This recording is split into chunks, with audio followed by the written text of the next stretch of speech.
આજે તો ચાલુ વરસાદની અંદર પેરી નાખી મકાઈ અને આર્યને ટ્રેક્ટરને અચાનક શું થઈ ગયું? क्यों क्या हुई? હા તો જય શ્રી કૃષ્ણ મિત્રો, મારી મમ્મીએ મને વેલા વેલા લગાડી દીધું તો પોતું કરવા માટે.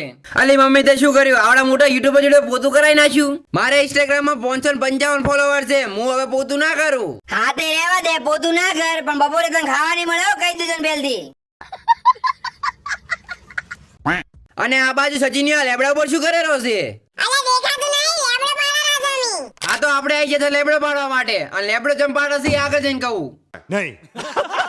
હા તો જોઈ લો આજનું વાતાવરણ કાલ કરતા થોડું સારું છે હો.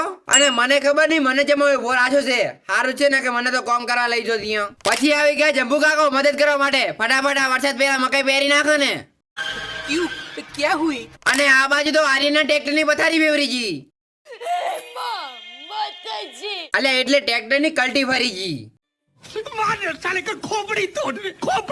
પછી મકઈ પહેરીને ફટાફટ પાણી બોધવા લાગ્યા. આજે તો બધું કામ ફટાફટ કરવું પડશે, નકે મી આવી ગયો ને તો બધું કામ બગાડી નાખશે. હા તો નવગણિયા વિડીયો બનાવવાનું બંધ કર ને, કોમ કરાય જાય. વાત તો સહી है. અને પાણી તો નખાતી રહેશે, પણ મને લાગી હતી ભૂખ એટલે આપણે જડ્યા ફટાફટ ઘરે ખાવા માટે. A few moments later. પછી સાંજે આવીને આપણે જુનાગઢનો બ્લોગ જોવા લાગ્યા.